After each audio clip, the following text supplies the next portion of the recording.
Hola, ¿qué tal? Muy buenos días, un gusto saludarles. Estamos otra vez en un video más de Camino Resiliente. Les recuerdo, soy Ivette Carballal y el día de hoy precisamente vamos a hablar de lo que es el concepto de resiliencia.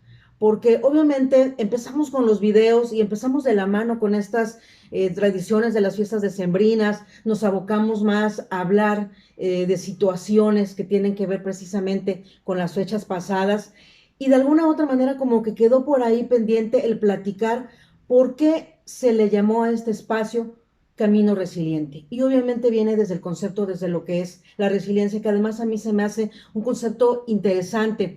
Fíjense que lo primero que me gustaría comentarles y compartirles es que el concepto de resiliencia inclusive se maneja mucho en el ámbito de la física y de la química. De hecho, es ahí de donde se desprende.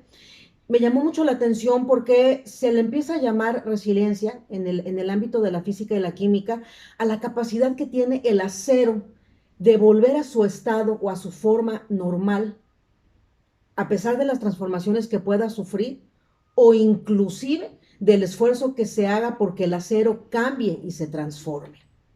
Y entonces es de ahí donde se empieza a acuñar este término al concepto tanto psicológico como social. A partir de esto es que se empieza también a tomar la idea de que los seres humanos hemos pasado por situaciones límite, situaciones estresantes, situaciones traumáticas, situaciones fuertes, y a partir de ahí es como se empieza a tratar de adaptarse a los cambios, de superarlos, de sanar, de tomar decisiones a partir de estas situaciones fuertes por las que atravesamos y pasamos en alguna de las etapas de la vida. Y es ahí donde, sobre todo psicológicamente, se empieza a trabajar sobre el concepto. Y ya tiene mucho de esto. De hecho, la primera vez con Michael Rotter, si no mal recuerdo, se empezó a utilizar este concepto por ahí de 1975 y sobre todo se empezó a mirar un poquito hacia atrás en la historia. Fíjese qué interesante. Hace poco acababa de leer un artículo, me llamó la atención desde el título. El título decía, los sobrevivientes del holocausto recuerdan con resiliencia. Y me llamó mucho la atención. Cuando seguí leyendo, era una investigación que se generó a 269 sobrevivientes del holocausto. Estamos hablando de esta época, ustedes lo saben, cuando fue la situación de los campos de concentración tan terrible que estuvo a todos los seres humanos en aquella época y en aquellos lugares, hombres, mujeres, niños, hubo muchos sobrevivientes y obviamente esos sobrevivientes traían consigo todo este bagaje de información, de historia y de recuerdos traumáticos de este evento histórico. Entonces, entrevistaron a 269 sobrevivientes. Fíjense qué interesante, solamente 5 de ellos se retiraron en el momento de la entrevista por sentirse incómodos, en el momento por recordar, rebobinar el cassette en aquellas situaciones tan difíciles. Pero los demás hablaron perfectamente de la situación. ¿Qué preguntas hicieron? Bueno, eh, ¿cómo veían su vida a partir de esta experiencia? ¿Con qué frecuencia lo recordaban? Interesante, jamás les preguntaron ni se acercaron a preguntarles y que les platicaran qué era lo que habían vivido. Pero las personas automáticamente, en base a estas preguntas, más a nivel de estadísticas, si lo queremos ver así, empezaban a recordar ciertos hechos o ciertos datos que los habían marcado en esta situación tan difícil que vivieron. Obviamente también si nos ponemos a pensar estos sobrevivientes cuando los entrevistaron, estamos hablando que son personas o eran personas de la tercera edad, ya sobrevivientes. Estamos hablando de personas adultas mayores que obviamente tenían muchos recuerdos, que lo compartieron, lo platicaron, no solo lo totalmente negativo y traumático, sino también aquellas cuestiones que les dejaron una gran enseñanza y lección de vida. Cosa interesante, la mayoría dijo que a partir de ello se dieron cuenta que generaron un sentido de vida diferente a partir de que terminó esta época del holocausto.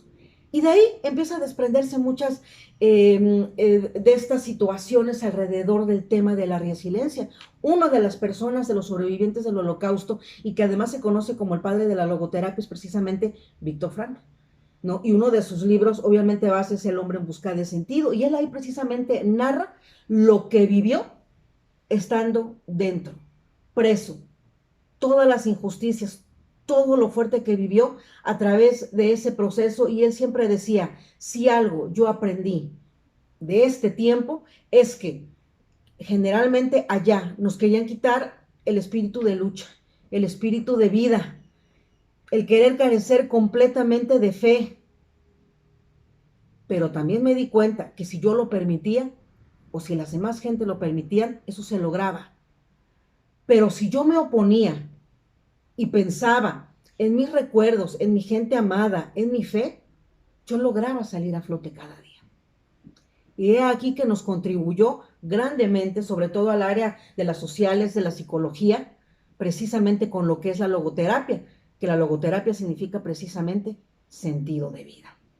Ha habido también otros psicólogos, por ejemplo, Emmy Werner, en 1995, él hablaba de 3 aspectos que abarca lo que es precisamente esta cuestión de ser resiliente. Uno de ellos es que a pesar de los riesgos, las personas evolucionan, crecen y atraviesan la situación límite o traumática. Otra, la capacidad que tenemos los seres humanos para enfrentar esta situación, ya sea con fortaleza o con las competencias que necesitamos en ese momento, inclusive por encima del estrés y la capacidad de recuperación que los seres humanos tenemos ante situaciones límite. Y suena interesante, ¿nos ha pasado? ¿Te ha pasado?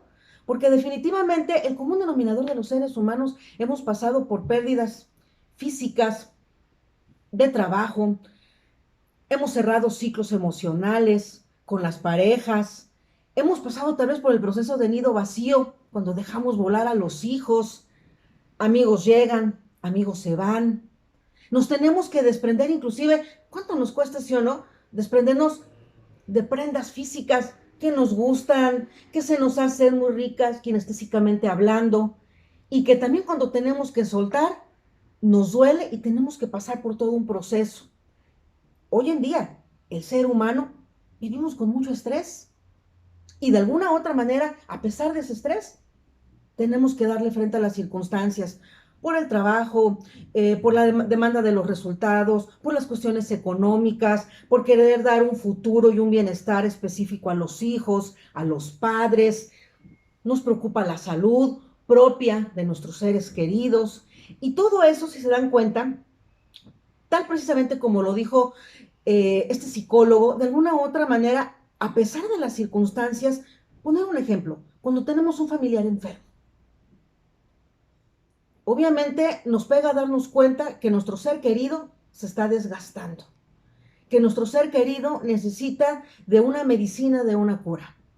Nosotros quienes estamos ahí, frente a la persona apoyando, nos volvemos en ese momento un ser resiliente. ¿Por qué? Porque a pesar de las circunstancias, estamos fuertes, estamos prestos para ayudar, para apoyar, para hacer su apoyo directo, para desvelarnos, para comer o no comer, no dormir bien.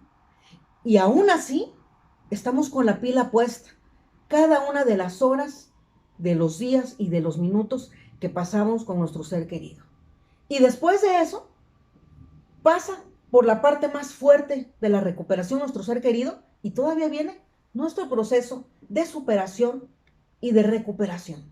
Porque mal comemos, mal dormimos, nos preocupamos y este propio pensamiento rumiante a través de la preocupación nos hace de repente tener cuestiones de insomnio, no dormimos bien, no podemos dormir porque tenemos que estar cuidando y aún así salimos a flote de esa situación. Eso es ser resiliente precisamente. Entonces, vamos a repasar 4 pasos entonces importantes o 4 aspectos que debe de tener precisamente esta situación de la resiliencia. Adaptación, la capacidad o las competencias que necesitamos para salir adelante, este sentimiento de superación y el poder tomar decisiones. Vamos punto por punto. La adaptación. La adaptación es importante porque la resiliencia forma parte de eso, adaptarnos a los cambios, a las nuevas situaciones. Uno puede estar enfermo y a partir de la enfermedad, por ejemplo, tenemos que adaptarnos a los nuevos síntomas, a lo que nuestro organismo nos está diciendo y tenemos que aprender a escucharlo. Si queremos darle frente, por ejemplo, a una enfermedad, tenemos que escuchar y conocer de nuestros síntomas, escuchar y conocer de nuestro organismo, lo que necesita, lo que le hace falta, lo que le podemos aportar y a partir de ello podemos convivir con muchas de nuestras enfermedades. La adaptación en un trabajo nuevo, a un jefe nuevo, cuando nos cambian de área y tenemos que irnos con personas nuevas.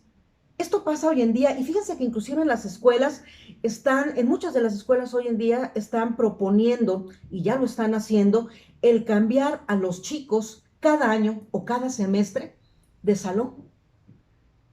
Recuerden que durante muchos años nosotros siempre éramos, si lo recordarán los que son de mi época, ¿no? Primero A, primero B, primero C, y así te ibas en primero, segundo y hasta que salías en tercero. Hoy no, hoy van cambiando cada año. Eso es bueno, porque a los chicos les dan la capacidad de adaptarse, de abrirse para conocer a nuevas personas, nuevos vínculos, de no cerrar nuestros círculos sociales y tener cada vez más capacidades sociales. Y esto nos habla del segundo punto, que es tener precisamente las capacidades y las competencias para poder salir a flote de ello. ¿Cuáles son las capacidades y competencias? Depende de la situación límite en la que te encuentras en este momento. Las que tienes que desarrollar. Pensemos en un atleta, pensemos en un deportista. En ese momento, pese a la presión que hay del entrenador, de los otros competidores, de la afición que pueda haber, imagínense, por ejemplo, aquí en México, qué importante debe de ser para un deportista concentrarse, se me ocurre un futbolista, en el Estadio Azteca. Ese Estadio Azteca lleno, la tribuna llena, como dicen, todo mundo gritando, se oyen los sonidos de cuánto instrumento se lleva ahí para echar la porra. Y los que están allá abajo están concentrados en el resultado, sacar todas sus capacidades, todas sus habilidades para correr, para desafiar, para obstaculizar que el otro equipo llegue a la otra zona de meta.